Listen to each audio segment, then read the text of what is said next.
नमस्कार विद्यार्थी मित्रांनो, मी प्राध्यापक भास्कर शिंदे, संचालक ज्ञानराज करिअर अकॅडमी संगमनेर। आपण स्पर्धा परीक्षेतील अतिशय एक महत्त्वाचा घटक ज्याला आपण चालू घडामोडी म्हणतो, सामान्य ज्ञानाच्या अंतर्गत येणारा परंतु मेरिट डिसाइडिंग फॅक्टर असं वर्णन ज्याचं केलं जातं ते चालू घडामोडी संपूर्ण मे महिन्यातील आपण ज्या ठिकाणी एका वर्षातील महिन्यातील ज्या महत्त्वाच्या चालू घडामोडी आहेत यांचा एका ठिकाणी फास्टमध्ये एखाद्यात आढावा घेणार आहे। फक्त मी तुम्हाला गॅरंटीनं सांगतो, तुम्ही एखाद्या दररोजची वर्तमानपत्र जे आहेत ना वाचत असाल तर चांगलंच आहे, पण जे आहेत ना हे सगळं लेक्चर तुम्ही एखाद्यात अटेंड जर केलं तर जे आहेत ना कोणत्याही परीक्षेला एखाद्यात पोलीसच्या असू द्या, MPSCच्या असू द्या, तलाट्याच्या असू द्या, एखादी आरोग्य सेवकच्या असू द्या, याच्या बाहेर एखादी प्रश्न जाणार नाही। फक्त या घटकांचं वर्णन करताना आपण चालू घडामोडी हा जो घटक तयार करताना कशा पद्धतीनं महाराष्ट्रातल्या घडामोडी, भारतातल्या घडामोडी, आंतरराष्ट्रीय स्तरावरच्या घडामोडी, पुरस्कार, विज्ञान आणि तंत्रज्ञान क्षेत्रातल्या काही घडामोडी, अर्थविषयक घडामोडी आणि केंद्र शासन किंवा काज्यातना इतर ठिकाणी घेतलेले महत्त्वाचे निर्णय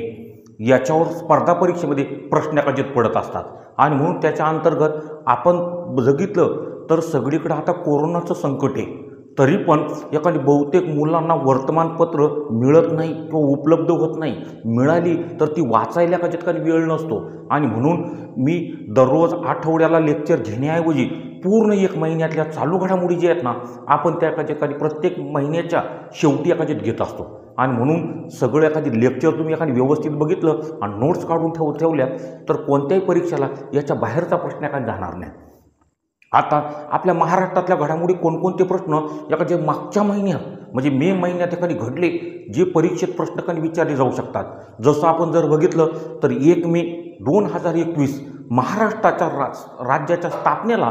61 वर्ष पूर्ण झाली, 60 वर्ष पूर्ण झाली आणि म्हणून 61वे वर्धापन दिन। मग एका तशाच पद्धतीनं दुसरी घडामोड आपण जर बघितलं तर महाराष्ट्र शासनानं नुकतंच चंद्रपूर जिल्ह्यातील दारूबंदी एकाच्यात मागं घेतलेली आहे आणि त्यामुळे चंद्रपूर एकाच्यात दारूबंदी मागं घेतल्यामुळं सध्या महाराष्ट्रात किती जिल्ह्यांमध्ये दारूबंदी आहेत तर प्रश्नाचं उत्तर आता 2च, एकाच्यातना वर्धा आणि गडचिरोली। याचबरोबर गोंडवाना विद्यापीठ जे गडचिरोली जिल्ह्यामध्ये आहेत त्या जिल्ह्याची विद्यापीठाचे गोंडवाना विद्यापीठाचे कुलगुरू बदलले आहेत, त्यांचं नवीन नामकरण जे नवीन नियुक्ती झाली आहे त्यांचं नाव टोकते चक्रीवादळाचा महाराष्ट्राला बसलेला तडाखा याच्यावरच्या काही प्रश्न असेल तर ठाणे जिल्ह्यातील ठाण्याची जी खाडी आहेत तिथं फ्लेमिंगो या पक्ष्यांसाठीचं एखादे संरक्षित वनक्षेत्र हा जो दर्जा मिळाला आणि म्हणून कदाचित हे जे अभयारण्य तुम्हाला विचारलं जाऊ शकतं ते कोणत्या जिल्ह्यात आहे, प्रश्नाचं उत्तर ठाणे असणार आहे। कारण नवीन नियुक्तींमध्ये ATS प्रमुख जयजीत सिंग असेल, विश्वकोश महामंडळाचे एका ठिकाणी जे अध्यक्ष आहेत त्यांची नवीन नियुक्ती असेल, या सगळ्या घडामोडी महाराष्ट्रातल्या आहे। भारताच्या संदर्भात सगळ्या तुम्ही एका ठिकाणी टेलिग्रामला असेल विविध ठिकाणी जे आहेत ना वाचत असाल तिथं ह्या बातम्या येतात, पण नेमकी स्पर्धा परीक्षेतले प्रश्न सगळ्यांना काज्यात माहिती आहेत। संपूर्ण भारतात एखादी विरोधकांनी मोदी सरकारवर एखाद्यातना जे वेगवेगळ्या प्रकारचा एखाद्यातना विरोध दर्शवला तो विस्टा प्रकल्प, हा विस्टा प्रकल्प कशा संदर्भात आहे, त्याचबरोबर भारत सरकारनं एका ठिकाणी महत्त्वाचे जे निर्णय घेतलेल्या कोरोना नियंत्रणाच्या संदर्भात त्याच्या संदर्भातल्या काही प्रश्न, त्याचबरोबर राष्ट्रीय मानवी हक्क आयोगाचे काही अध्यक्ष, त्याच्यानंतर आंतरराष्ट्रीय स्तरावर गेल्यानंतर आपल्याला माहिती आहे 2020ची मिस युनिव्हर्स ही स्पर्धा पार पडली त्याच्या संदर्भातले प्रश्न, तर त्याचबरोबर एका ठिकाणी आपल्याला माहिती आहे संयुक्त राष्ट्रसंघाकडून 2023 हे बाजरी वर्ष घोषित झालं आणि मग याच्या अगोदरच्या काही प्रश्न, त्याचबरोबर एखादी बुरुंडी हा जो देश आहे याची नवीन राजधानी एखाद्यात कोणती, त्याचबरोबर कझाकिस्तानची नवीन राजधानी मागच्या काही भरतीत विचारलेली होती, तशाच पद्धतीनं इंडोनेशिया या देश, तशाच पद्धतीनं विज्ञान आणि तंत्रज्ञानातल्या घडामोडी असा कोणताही प्रश्न तुम्हाला परीक्षेत एखादी विचारला जाऊ शकतो। आणि म्हणून त्याच्या संदर्भात आपण एक मुद्दा काज्यात घेणार आहे। तर पहिल्यांदा 1 मे 2021 महाराष्ट्राचा 61वा वर्धापन दिन आणि म्हणून महाराष्ट्र राज्याच्या स्थापनेला किती वर्ष पूर्ण झाली, वर्धापन दिन कशा पद्धतीनं साजरा झाला आणि ह्या 60 वर्षात आपण जर बघितलं आज एका ठिकाणी महाराष्ट्र हे भारतातील सर्व क्षेत्रात प्रथम क्रमांकाचं राज्य आणि त्यामुळं एका जतना सकल राष्ट्रीय उत्पन्न आता आपण जर बघितलं तर याच्या अंतर्गत एका ज्यात महाराष्ट्रामध्ये जे आहेत ना एका ज्यात स्थूल एका ज्यात उत्पन्न एका ज्यात ना तर एका ज्यात स्थूल एका ज्यात उत्पन्न स्थूल एका ज्यात सकल उत्पन्न आपण जर बघितलं तर जे आहेत ना या वर्षात हे सर्वसाधारणपणे 10 ते 12% 10 ते एका ज्यात 12% एका ज्यात वृद्धी एका ज्यात ना महाराष्ट्र राज्याच्या निर्मितीपासून एका आपल्या काज्यात पाहायला काज्यात मिळालेली आहे आणि म्हणून एका ज्यात पहिल्यांदा एका ज्यात प्रश्न परीक्षेच्या दृष्टीने एका ज्यात महत्त्वाचा त्याचबरोबर दुसरा एखादी प्रश्न एका ज्यात ना महाराष्ट्र शासनाकडून महाराष्ट्र शासन चंद्रपूर जिल्ह्यातील दारूबंदी मागे चंद्रपूर हा जो जिल्हा आहे तर एका ज्यात ना या जिल्ह्यामध्ये जिल्हा दारूबंदी एका ज्यात मागे आणि म्हणून आपल्याला माहिती आहे महाराष्ट्र राज्याच्या निर्मितीनंतर एका ज्यात दारूबंदी असणारे महाराष्ट्रातील एका जे जिल्हे एका ज्यात किती आहेत तर दारूबंदी असणारे पूर्वी 3 जिल्हे होते आता एका ज्यात 2च एका ज्यात वर्धा आणि त्यानंतर एका ज्यात गडचिरोली आणि म्हणून दुसरा काही प्रश्न जे आहेत ना या घटकाच्या संदर्भात एकाने विचारला जाऊ शकतो तशाच पद्धतीने तुम्हाला का ज्यात माहिती आहेत मी तुम्हाला का जे सांगितलेले आहेत तर जसं महाराष्ट्रात 2 जिल्ह्यांमध्ये दारूबंदी आहे पूर्वी 3 जिल्ह्यांमध्ये होती पण आता चंद्रपूरची एका जे दारूबंदी एकाने मागं घेतली गेली तशाच पद्धतीनं तुम्ही कमेंटमध्ये भारतातील किती राज्यांमध्ये सध्या दारूबंदी आहेत हा प्रश्नाचं उत्तर तुम्ही कमेंटमध्ये एका ज्यात मला का जे सांगायचं आहे त्याच्यानंतर तिसरा एखादा प्रश्न एका ज्यात ना देशातील सर्वाधिक कोट्याधीश एका ज्यात ना म्हणजे एका ज्यात हा का देशातील सर्वाधिक कोट्याधीश म्हणजे एका ज्यात सर्वात श्रीमंत सर्वात एका ज्यात ना सर्वाधिक कोट्याधीश म्हणजे सर्वात श्रीमंत एका ज्यात ना उद्योगपती हे जे आहेत ना यांचं जे प्रमाण आता नुकतंच आपल्या काज्यात माहिती आहेत एका ज्यात इंडिया वेल्थ रिपोर्ट हा जो काही अहवाल एकाने आलेला आहे हा अहवाल एखाद्या कशाच्या संदर्भात एका ज्यात इंडिया एका ज्या श्रीमंत किंवा वेल्थ ज्याला आपण संपत्ती म्हणतो वेल्थ रिपोर्ट हा जो एका ज्यात 2020चा हा रिपोर्ट एका ज्यात आलेला आहे आणि याच्या अंतर्गत एका ज्यात ना ही जे आहेत ना याच्या अंतर्गत सर्वात जास्त कोट्याधीशांची संख्या एका ज्यात कोणकोणत्या राज्यांमध्ये तर पहिल्या क्रमांकावर आपोआपच एका ज्यात पहिला क्रमांक एका ज्यात महाराष्ट्र हा पहिला क्रमांक महाराष्ट्र आणि महाराष्ट्रातील सर्वात जास्त भारतातील कोट्याधीशांची संख्या ही मुंबईमध्ये आणि म्हणून एका ज्यात पहिल्या एखादा प्रश्न त्याच्या संदर्भात एका ज्यात पहिला क्रमांक एका ज्यात महाराष्ट्राचा त्याचबरोबर दुसऱ्या क्रमांकाच्या एका ज्यात उत्तर प्रदेश कोट्याधीशांच्या सर्वाधिक यादीमध्ये पहिला क्रमांक एका ज्यात महाराष्ट्र आहे आणि महाराष्ट्रातील एका ज्यात शहर जर म्हटलं तर भारतातील जिल्हा एका ज्यात मुंबई कारण भारताची आर्थिक राजधानी एका ज्यात मुंबई आणि म्हणून तुम्हाला काही परीक्षेत प्रश्न विचारला जाईल एका ज्यात हा इंडिया वेल्थ रिपोर्ट 2020 नुसार भारतात सर्वाधिक कोट्याधीशांची संख्या असणारं भारतातील पहिल्या क्रमांकाचं राज्य कोणतं महाराष्ट्र दुसरा क्रमांक उत्तर प्रदेश तर तिसरा क्रमांक एका ज्यात तमिळनाडूचा आहे एका ज्यात तिसरा का ज्यात क्रमांक एका ज्यात तमिळनाडू त्यामुळे ज्यात एका ज्यात ह्या तिन्ही राज्यांची एका ज्यात नावं लक्षात ठेवायची आहेत त्याचबरोबर तुम्हाला एका ज्यात काही परीक्षेत प्रश्न जर विचारला तर याच्यामध्ये एका ज्यात सर्वात जास्त कोट्याधीशांची संख्या असणारं भारतातील शहर कोणतं तर प्रश्नाचं उत्तर का ज्यात मुंबई आणि त्यामुळे ज्यात तो एखादी प्रश्न त्याचबरोबर आज आपल्याला वेगानं इंटरनेट कनेक्टिव्हिटी एका ज्यात मिळण्यासाठी वायफाय सेवा प्रदान करणारं भारतातील पहिलंच एका ज्यात शहर नाही म्हटलं येणार फक्त ज्यात एका ज्यात पहिले एका ज्यात नगर कोणतं तर एका ज्यात देशातील वायफाय सेवा एका ज्यात वायफाय एका ज्यात सेवा एका ज्यात प्रदान एका ज्यात करणारं भारतातील पहिलं एका ज्यात शहर नाही ज्याला नगर म्हणजे आपण त्याला टाऊन म्हणतो तर जे कोणत्या ठिकाणी तर महाराष्ट्रातील इस्लामपूर एका ही जी नगरपंचायत सांगली जिल्ह्यामध्ये त्या ठिकाणी ही इस्लामपूर या नगर परिषदेने एका ज्यात भारतात पहिल्यांदा एका ज्यात संपूर्ण एका ज्यात कार्यक्षेत्रामध्ये वायफायची सुविधा एकाने प्रदान एका ज्यात केली आणि म्हणून अशा पद्धतीनं वायफायच्या एखाद्या सुविधा प्रदान करणाऱ्या एखाद्यात ना भारतातील एखाद्यात ना शहर कोणतं, तर प्रश्नाचं उत्तर असतं का इस्लामपूर. हे इस्लामपूर भारतातील किंवा आपल्या महाराष्ट्रातील कोणत्या जिल्ह्यात आहे, तर प्रश्नाचं उत्तर का सांगली. त्याच्यानंतर महाराष्ट्राच्या दृष्टिकोनातून एखाद्यात ना आणखी एखाद्यात महत्त्वाचं एखाद्यात ना हे गोंडवाना विद्यापीठ, एखाद्यात ना हे गोंडवाना एखाद्यात विद्यापीठ. आपण याच्या अगोदर स्पर्धा परीक्षेमध्ये प्रश्न आलेले आहेत. तर पूर्वी नागपूर विद्यापीठ होतं, तर नागपूर विद्यापीठाचं विभाजन करून एखादी गडचिरोली जिल्ह्यामध्ये ही जी विद्यापीठ, या विद्यापीठाचं एखाद्यात मुख्यालय गडचिरोली या ठिकाणी, गडचिरोली. तर त्याचबरोबर या ठिकाणचं एखाद्यात ना या विद्यापीठाची स्थापना एखाद्यात 2011मध्ये, एखाद्यात ना 2011मध्ये ह्या विद्यापीठाची स्थापना झालेली आहेत. फक्त या विद्यापीठाचे कुलगुरू होते डॉक्टर नामदेव कल्याणपूरकर. पण आपल्याला माहिती आहे ते मागच्या वर्षी एखाद्यात निवृत्त झाले आणि आता जे आहेत ना या विद्यापीठाचे कुलगुरू म्हणून एखाद्यात ना कोणाच्या एखाद्यात नियुक्ती केली गेली, तर या विद्यापीठाच्या कुलगुरू म्हणून डॉक्टर राजेंद्र कुमार शर्मा, डॉक्टर राजेंद्र कुमार शर्मा,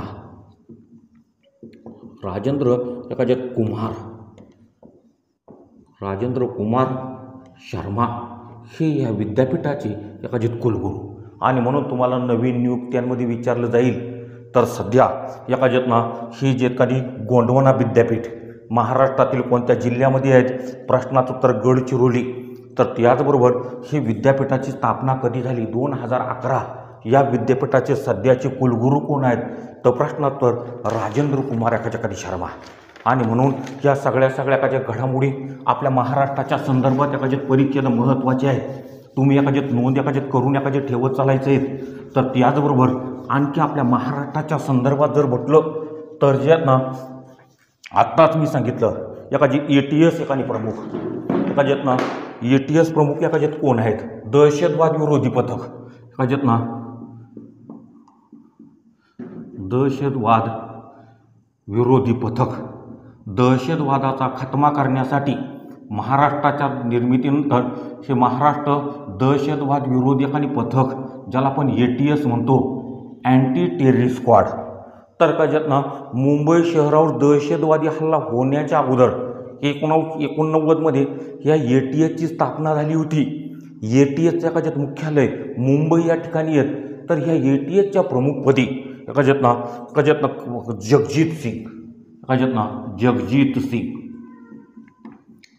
जगजीत सिंग यांची एखाद्यात नियुक्ती झालेली आहे. आणि म्हणून सगळं महाराष्ट्रातले उच्च पदस्थ तयारच करून ठेवायचे आहेत. सध्या महाराष्ट्राचे मुंबई उच्च न्यायालयाचे मुख्य न्यायाधीश कोण आहेत, मुख्य सचिव कोण आहेत, ॲडव्होकेट जनरल कोण आहेत, विधानसभा विधान परिषद यांची एखाद्यात अध्यक्ष कोण आहेत, विरोधी पक्ष नेते कोण आहेत, त्याचबरोबर इतर एखाद्यात महत्त्वाच्या व्यक्ती. तर त्यापैकी एखाद्यात ही जी महत्त्वाचं. त्याचबरोबर दुसरा एखादा प्रश्न एखाद्यात ना विश्वकोश निर्मिती मंडळ. आपल्या एखाद्यात माहिती आहे मराठी भाषा समृद्ध करण्यासाठी मराठी भाषा विश्वकोश हे जे महामंडळ आहे, हे महाराष्ट्रात महामंडळ खालीलपैकी कोणत्या ठिकाणी आहेत, वाई सातारा जिल्ह्यामध्ये. तर एखाद्यात ना या मंडळाच्या एखाद्यात अध्यक्षपदी कोणाची निवड झाली, तर ह्या मंडळाच्या एखाद्यात अध्यक्षपदी एखाद्यात ना आपल्या एखाद्यात ना डॉक्टर राजा दीक्षित यांची एखाद्यात ना नियुक्ती, राजा एखाद्या दीक्षित यांच्या एखाद्यात नियुक्ती. आणि म्हणून ही नियुक्ती एखाद्यात महत्त्वाची आहे. स्थानिक प्रश्नांमध्ये हा प्रश्न एखाद्यात मोडला जाऊ शकतो. आणि त्यानंतर एखाद्यात माहिती आहेत सगळ्यात महत्त्वाचं एखाद्यात ना राजीव सातव, एखाद्यात काँग्रेसचे खासदार किंवा एखाद्यात नेते राजीव सातव. फार अभ्यासू एखादी व्यक्तिमत्व राजीव सातव यांचं एखाद्यात निधन झालं. फक्त ज्यात ना कोरोनामुळं त्यांचं एखाद्यात निधन झालं आणि त्यामुळं त्यांची एखाद्यात कारकीर्द आपल्या एखाद्यात माहिती आहेत एखाद्यात ना आपल्या अभ्यासपूर्ण भाषणांनी एखाद्यात ना महाराष्ट्राचं विधिमंडळ आणि एखाद्यात भारताची संसद गाजवण्याचं काम ज्या राजकीय नेत्यानं केलं, असा तरुण पिढीतला नेता हा का जे आहेत ना आपल्यातून एका ज्यात हरपला आणि म्हणून जे आहेत ना त्यांनी एका ज्या आपल्या महाराष्ट्रातील एका ठिकाणी कळमुरी हा जो मतदारसंघ आहे याचा एका ज्यात ना एका ठिकाणी आमदार म्हणजे एका ज्याला आपण विधानसभा एका जे सदस्य एका ज्यात म्हणतो 2009 त्यांनी एका ज्यात ना ज्या मतदारसंघाच्याकडे प्रतिनिधित्व केलं एकाने कळमनुरी हा जो एका ज्यात ना आमदार तर त्याचबरोबर खासदार एका ज्यात ना सगळ्या एका ज्यात माहिती आहेत 2014च्या एका ज्यात निवडणुकीमध्ये एका ज्यात ना त्यांनी एका ज्यात खासदार एका ज्यात पद एका ज्यात ना हिंगोली या मतदारसंघातून त्यांनी एका ज्यात ना सदस्यत्व एका ज्यात केलं आणि म्हणून एका ज्यात हा आपल्या महाराष्ट्रातील अभ्यासपूर्ण एका ज्यात नेता असं वर्णन ज्यांचं केलं जातं त्यांचं एका ज्यात निधन झालेले आहेत त्यांच्या संदर्भातला काही प्रश्न आणि त्याच्यानंतर एका ज्यात ना तिसरा काही प्रश्न सगळ्या का ज्यात माहिती आहेत इकडं महाराष्ट्र शासनानं लसीकरणामध्ये एकाने प्रथम भारतात एका ज्यात लसीकरणात प्रथम असणारं काय राज्य कोणतं तर भारतात लसीकरणात एका ठिकाणी प्रथम क्रमांक तर आपल्याला आजपर्यंत जर बघितलं एका ठिकाणी लसीकरणात एका जे क्रमांक एका ज्यात राज्यांची नावं तर याच्यामध्ये एका ठिकाणी महाराष्ट्र हा पहिल्या क्रमांकाला आपला का ज्यात महाराष्ट्र हा सगळ्यात जास्त काही भारतात लसीकरण झालेलं राज्य कोणतं तर महाराष्ट्र आजपर्यंत महाराष्ट्रात जवळपास 1.75 एका ज्यात ना 1.75 एका ज्यात कोटी लोकांचं एका ज्यात लसीकरण झालेलं आहे आणि त्यामुळे ज्यात ना महाराष्ट्र एका जे पहिल्या क्रमांकावर आहे एका ज्यात ना तर त्याचबरोबर एका ज्यात ना ज्या क्रमवारीमध्ये राजस्थान दुसरा क्रमांक एका ज्यात राजस्थान लसीकरणामध्ये राजस्थानमध्ये एका ज्यात लसीकरण आजपर्यंत 1.69 एका ज्यात कोटी लोकांचं एका ज्यात लसीकरण झालेले आहेत कोरोनावर नियंत्रण प्रस्थापित करण्यासाठी लसीकरण हाच महत्त्वाचा एका ज्यात उपाय आणि याचा आपल्याला माहिती आहे तर मागच्याच एका ठिकाणी महिन्यामध्ये कोरोनामुक्त झालेला जगातला पहिला देश इस्रायल ठरला आणि आता कोरोनामुक्तीच्या दिशेनं वाटचाल ब्रिटनची चालू आहे या सगळ्या लोकांनी एका ज्यात कशामुळं या लसीकरणावरच्या एका ठिकाणी ही अचिव्हमेंट एका ज्यात केलेली आहे तर त्याचबरोबर एका ठिकाणी तिसरा क्रमांक एका ज्यात क्रमांक गुजरात लसीकरणामध्ये आणि त्यामुळे जे आहेत ना आजच्या मितीला जे आहेत ना 1.65 एका ज्यात लाख एका ज्यात ना एवढ्या एका ज्यात लसीकरण एका ज्यात ना आपल्या भारतात एका ज्या राज्यांमध्ये झालं त्यांच्या संदर्भातला काही प्रश्न त्याच्यानंतर तिसरा काही प्रश्न सगळ्या का ज्यात माहिती आहेत सगळ्यात महत्त्वाचं एका ज्यात ठाणे खाडी फ्लेमिंगो अभयारण्य ठाण्याची एका जी खाडी आहेत ठाणे एका ज्यातली जी खाडी या खाडीतील फ्लेमिंगो एका ज्यात ना ह्या पक्ष्यांसाठीचं एका ज्यात ना एका जे संरक्षित अभयारण्य वनसंरक्षित एका ज्यात ना वनसंरक्षित अभयारण्य याचा का जे दर्जा आणि प्रदान एका ज्यात केला अभयारण्य दर्जा प्रदान आणि त्यामुळं अशा पद्धतीचं तुम्हाला अभयारण्य विचारलं जाईल ते भारतातील कोणत्या राज्यात आहे तर प्रश्नाचं उत्तर कोणत्या जिल्ह्यात आहे तर प्रश्नाचं उत्तर का जे ठाणे असणार आहे आणि म्हणून हे सगळे एखाद्या घडामोडी आपल्या महाराष्ट्रातल्या आहेत एवढ्या घडामोडी एखाद्या तर तुम्ही जर तयार केल्या तर याच्या बाहेर एखादी प्रश्न एखाद्या जाऊ शकत नाही आणि म्हणून या सगळ्या घडामोडी आपल्या काच्यात महाराष्ट्राच्या परीक्षेच्या दृष्टीनं काच्यात महत्त्वाची त्यानंतर आणि आपल्या महाराष्ट्रातील सगळ्यात महत्त्वाची घडामोड ज्याला मे महिन्यातल्या घडामोडींमध्ये स्थान दिल्याशिवाय एखाद्या पुढं जाताच येत नाही तो म्हणजे एखाद्यात मराठा आरक्षण आता मराठा आरक्षणाच्या संदर्भातला जो वाद आहे हा वाद एखाद्या अगदी पूर्वीपासून तर पहिल्यांदा 1997 तर मराठा महासंघानं मराठा हा समाज मागासलेला आहे आणि त्यामुळं मराठा समाजाला आरक्षण द्यावं अशा पद्धतीनं पहिल्यांदा एखाद्यात मागणी एकाने केलेली होती पण त्याच्यानंतर आपल्याला माहिती आहे या मागणीवर कार्यवाही झाली ती 2014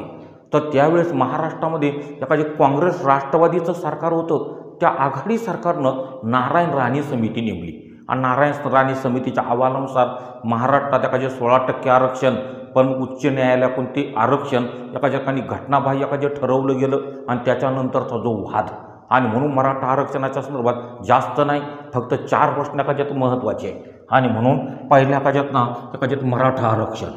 का जे ना आता का जे हे मराठा का जे आरक्षण याच्या सर्वात जे आहेत ना मग त्याची पार्श्वभूमी याच्यावर काही प्रश्न का जे सुरुवातीच्या का जे विचारले जाऊ शकतात। मग याकाने हे सुरुवातीच्या काही प्रश्न का जे कोणकोणते,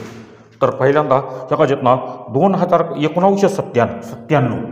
तर एका ज्यात 1997 मराठा महासंघ एका ज्यात ना या संघटनेकडून पहिल्यांदा एका ज्यात ना प्रथम आरक्षणाची मागणी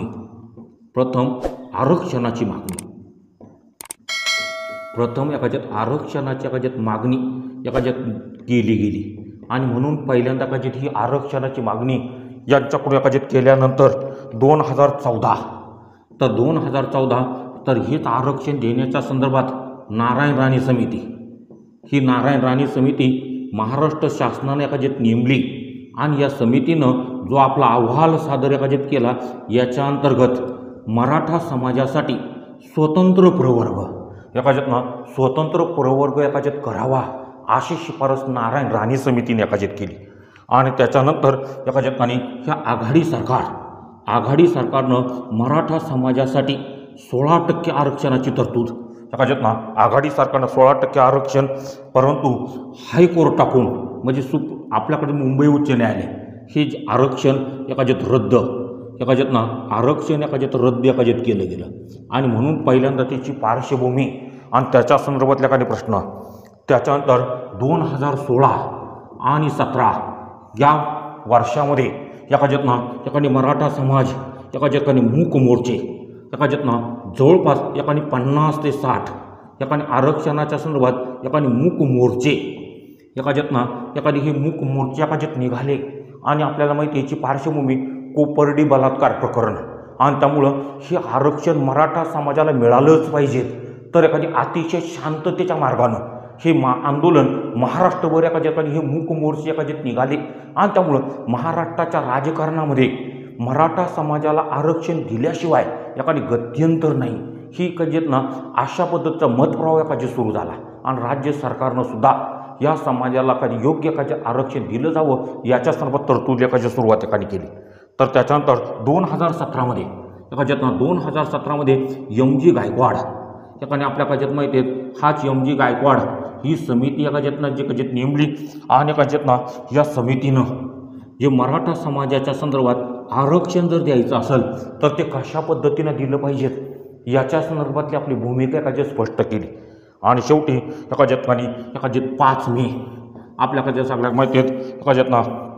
2021 या दिवशी एका ज्यात मराठा आरक्षण अवैध सुप्रीम कोर्टाकडून हे मराठा आरक्षण अवैध एका ज्यात अवैध एका ज्यात घोषित एका ज्यात केलं गेलं आणि शेवटी एका ज्यात 25 मे 2021 एका ज्यात मराठा समाजातील किंवा खुल्या प्रवर्गातील एका ज्यात मराठा किंवा खुला प्रवर्ग याच्यासाठी EWS अंतर्गत 10% आरक्षण अशा पद्धतीनं याची सर्वसाधारण पार्श्वभूमी आणि म्हणून मराठा आरक्षणाच्या संदर्भात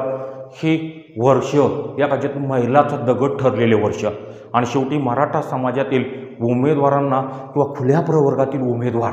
यांना काज्यात नोकरी आणि शैक्षणिक प्रवेश याच्यासाठी या काज्यात EWS आर्थिकदृष्ट्या दुर्बल घटकांसाठीचं केंद्रानं प्रदान केलेलं 10% आरक्षण याची तरतूद याकाने केली गेली। एवढ्या घडामोडी या काज्यात मे महिन्यामध्ये आपल्या महाराष्ट्राच्या दृष्टिकोनातून महत्त्वाच्या होत्या। त्याच्यानंतर जशा पद्धतीने आपल्या महाराष्ट्रातील घडामोडी तशाच पद्धतीनं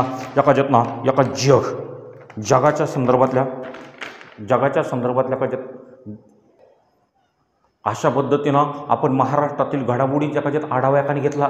त्यानंतर एका ज्यात मुद्दाम भारतातील घडामोडी मागं ठेवून अगोदर सगळ्यात जास्त जगातल्या घडामोडी मे महिन्यामध्ये सगळ्यात जास्त घडलेल्या आहेत आणि म्हणून आपण पहिल्यांदा त्या घडामोडीच्या आढावा एका ज्यात घेणार आहे। तर एका ज्यात आपल्याला माहिती आहे जगामध्ये सौंदर्य स्पर्धांमध्ये एका मिस वर्ल्ड आणि मिस युनिवर्स जगत सुंदरी आणि विश्वसुंदरी या 2 स्पर्धा एकाने घेतल्या जातात। तर याच्या अंतर्गत मागच्याच महिन्यामध्ये एका ज्यात विश्वसुंदरी हा जी सौंदर्य स्पर्धा जी पार पडलेली आहेत आणि याच्यामध्ये मेक्सिको या देशाच्या सौंदर्यवतीनं पहिला क्रमांक मिळवला। तर आपल्या ज्यात भारताचं प्रतिनिधित्व करणारी एखाद्यात मिस इंडिया या स्पर्धेमध्ये 4थ्या क्रमांकावर एखाद्याकडे ढकलली गेली. आणि त्यामुळे जेत ना ही जी स्पर्धा एखाद्यात ना मिस युनिव्हर्स एखाद्यात ना मिस युनिव्हर्स किंवा त्यालाच आपण एखाद्यात ना विश्वसुंदरी सौंदर्य स्पर्धा एखाद्या स्पर्धा जी स्पर्धा ही 2020ची आहेत. कारण 2020ची स्पर्धा कोरोनामुळे एखाद्या पुढे एखाद्यात गेलेली होती. ही मिस युनिव्हर्स स्पर्धेला एखादी सुरुवात कधी एखादी झालेली आहे तर ही सुरुवात झालेली आहे 1952मध्ये. तर त्याचबरोबर ही जी स्पर्धा आणि म्हणून एखाद्या 2020 सालची जी सौंदर्यवतीची स्पर्धा आहे ही जगातील कितवे क्रमांकाची स्पर्धा होती तर एखाद्यात ना 69वी ही स्पर्धा एखाद्यात पार पडली. ही एखाद्यात आयोजक किंवा यजमान देश ही स्पर्धा एखाद्यात पार पडली एखाद्यात ना अमेरिका या देशामध्ये. आणि या देशामध्ये एखाद्यात स्पर्धेमध्ये प्रथम क्रमांकाची एखाद्यात विजेती एखादी ठरली ती विश्वसुंदरी एखाद्यात ना अँडिनिओ मेझा. आणि त्यामुळे ना त्या विजेतीचं एखाद्यात नाव एखाद्यात ना विजेती एखाद्यात खालीलपैकी कोण तर अशा पद्धतीने प्रश्न झाला अँडिया मेझा एखाद्यात ना ही खालीलपैकी कोणत्या देशाची तर मेक्सिको या देशाच्या सौंदर्यवतीनं या स्पर्धेमध्ये एखाद्यात ना आपल्याकडे प्रथम क्रमांक एखाद्यात ना मोहोर उमटवली. आणि म्हणून जगातील सर्वात सौंदर्यवतींमध्ये मेक्सिको या देशाची एखाद्यात ना ही सौंदर्यवती विजेती ठरली. तर भारताचं प्रतिनिधित्व करणारी एखाद्यात भारत तर एखाद्यात ना भारताची एखाद्यात ना मिस इंडिया एखादी असणारी एखाद्यात ही जी सौंदर्यवती या स्पर्धेत सहभाग घेत असते. तर एखाद्यात ना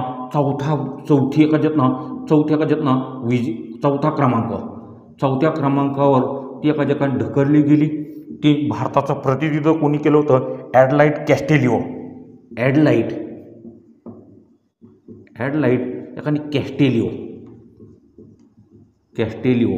या महिलेनं भारताचं एखादी प्रतिनिधित्व काजित केलेलं होतं. आणि म्हणून तुम्हाला स्पर्धा परीक्षेमध्ये ही जी स्पर्धा एखादी कितव्या क्रमांकाची स्पर्धा होती किंवा ह्या वर्षाची विजेती कोण अशा पद्धतीचा प्रश्न कधी विचारला जाऊ शकतो. त्याच्यानंतर संयुक्त राष्ट्र संघाकडून आता जे ना संयुक्त राष्ट्रसंघ ज्याला आपण जे युनो म्हणतो सगळ्यात जास्त काही आंतरराष्ट्रीय स्तरावरची संस्था आहेत संयुक्त राष्ट्र संघ. आता ही संकल्पना का जे तुम्हाला माहिती आहे ज्याला आपण युनो म्हणतो युनायटेड नेशन ऑर्गनायझेशन. दुसऱ्या जागतिक महायुद्धानंतर जगामध्ये शांतता नांदावी तिसरं महायुद्ध होऊ नये यासाठी 24 ऑक्टोबर 1945ला संयुक्त राष्ट्र संघाची स्थापना झाली. आणि त्यामुळं खालीलपैकी कोणता दिन हा युनो दिन म्हणून साजरा केला जातो तर प्रश्नोत्तर 24 ऑक्टोबर. त्याचबरोबर याचे सध्याचे एखादे सरचिटणीस कोण आहेत अँटोनियो गुटारेस हे सध्याच्या एखाद्या सरचिटणीस ह्या संयुक्त राष्ट्र संघामध्ये आजही एखादी 193पेक्षा जास्त देश सदस्य आहेत. आणि त्यामुळे संपूर्ण जगावर या नियंत्रण ठेवणारी संस्था म्हणून त्याचा एखाद्या उल्लेख केला जातो. तर त्या संयुक्त राष्ट्र संघाकडून प्रत्येक कोणतं तरी वर्ष विशेष वर्ष म्हणून घोषित केलं जातं आणि तेच परीक्षेत विचारलं जातं. मला आजही एखादी आठवतं 2019मध्ये संयुक्त राष्ट्र संघानं कोणतं वर्ष म्हणून घोषित केलं तर आवर्त सारणी वर्ष का ज्यात ना त्याच्या संदर्भात त्याच्यानंतर दुसऱ्या वर्षी प्रश्न आला होता एखाद्यात ना संयुक्त राष्ट्र संघानं खालीलपैकी कोणतं वर्ष स्थानिक भाषा वर्ष म्हणून घोषित केलं तोही प्रश्न आलेला होता. तशाच पद्धतीनं 2021 हे जे वर्ष आहेत एखाद्या आंतरराष्ट्रीय कजेत नर्स एखादी 10 वर्ष. आणि आता तशाच पद्धतीनं 2023 हे जे वर्ष बाजरी वर्ष म्हणून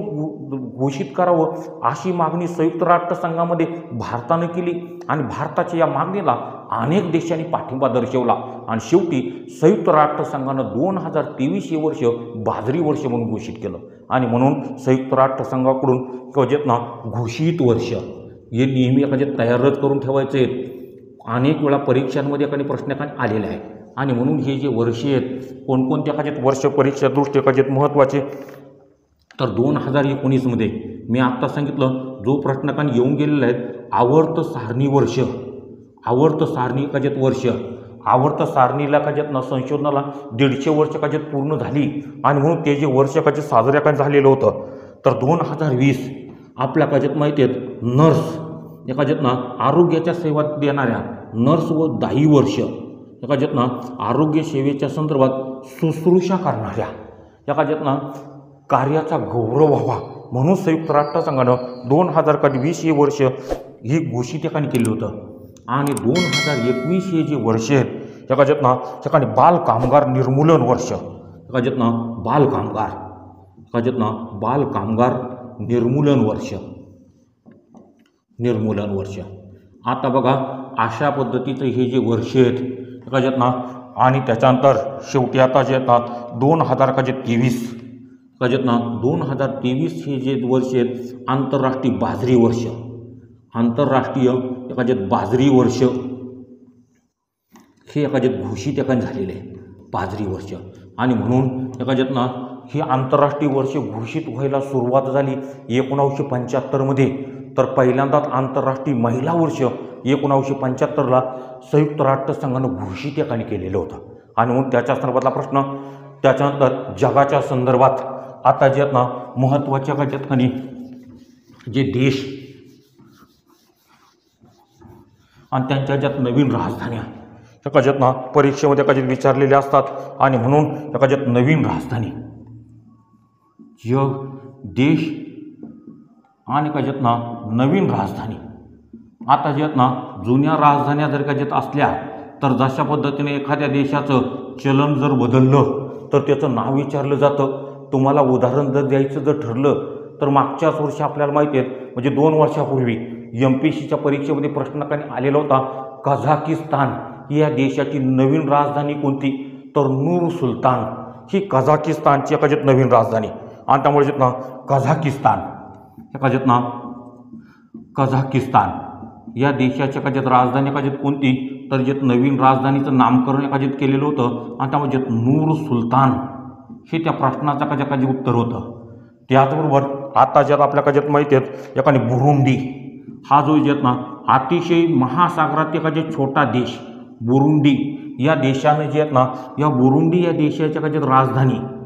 पूर्वीची राजधानी जी होती एका जतकानी त्याऐवजी एकाने बुरुंडी या देशानं बुरुंडी या देशाची नवीन राजधानी कोणती तर प्रश्नाचं गीतेगा एका जेत ना ही का जेत ना या देशाच्या का जेत ना नवीन राजधानी